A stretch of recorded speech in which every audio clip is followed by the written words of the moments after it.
Okay, എന്തായാലും K Jayakumar sir ഈ പദവി ഏറ്റെടുക്കുമെന്ന് അദ്ദേഹം തന്നെ പറഞ്ഞു കഴിഞ്ഞു. ഇനിയിപ്പോൾ അതിനകത്തൊരു കൺഫ്യൂഷനൊന്നുമില്ല.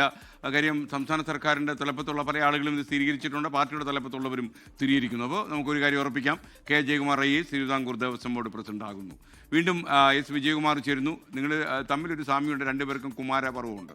പറയും അലസ്കൻ, ഈ ശബരിമലയിൽ പമ്പയിൽ ഇത്തവണ സർക്കാർ നടത്തിയ ആഗോള അയ്യപ്പ സംഗമത്തിൽ വെച്ച് അദ്ദേഹത്തെ ഞാൻ കണ്ടിരുന്നു. അദ്ദേഹവുമായി വളരെ കുറഞ്ഞ സമയം സംസാരിക്കാൻ കഴിഞ്ഞിട്ടുണ്ട്. അന്ന് ഈ ശബരിമല മാസ്റ്റർ പ്ലാനുമായി ബന്ധപ്പെട്ട ഒരു പേപ്പർ പ്രസന്റേഷൻ ആയിരുന്നു അദ്ദേഹം അവിടെ നടത്തിയത്. വളരെ വിശദമായി ശബരിമല മാസ്റ്റർ പ്ലാൻ നടപ്പിലാക്കുന്നതിൻ്റെ അടുത്ത ഘട്ടം 2013 തൊട്ട് ഇങ്ങനെ പല ഘട്ടങ്ങളിൽ ചർച്ച നടക്കുകയാണ്. അദ്ദേഹം പല സമയത്ത് അതിൻ്റെ ചുമതലക്കാരനാണ്. ഇപ്പോഴും അദ്ദേഹം തന്നെയാണ് ഈ മാസ്റ്റർ പ്ലാൻ നടത്തിപ്പിൻ്റെ ചുമതലക്കാരനായി ഒരു സ്പെഷ്യൽ ഓഫീസർ എന്ന മട്ടിൽ തന്നെ ഇപ്പോഴും ആ ജോലി ചെയ്യുന്നത്. അദ്ദേഹം ഇപ്പോൾ സൂരജിനോട് സംസാരിച്ചപ്പോൾ എനിക്കറിയാവുന്ന കാര്യം എന്ന് അദ്ദേഹം വ്യക്തമായി പറഞ്ഞു. അതുതന്നെയാണ് ഏറ്റവും പ്രധാനപ്പെട്ട. അദ്ദേഹത്തിന് ശബരിമലയെപ്പറ്റി, തിരുവിതാംകൂർ ദേവസ്വം ബോർഡിനെ പറ്റി അതിൻ്റെ ആദ്യവും അവസാനവും ഏറ്റവും നന്നായി അറിയാവുന്ന ഒരു ഒരു ബ്യൂറോക്രാറ്റാണ്. അദ്ദേഹത്തിന് വളരെ കൃത്യമായി അവിടുത്തെ കാര്യങ്ങൾ അറിയാം.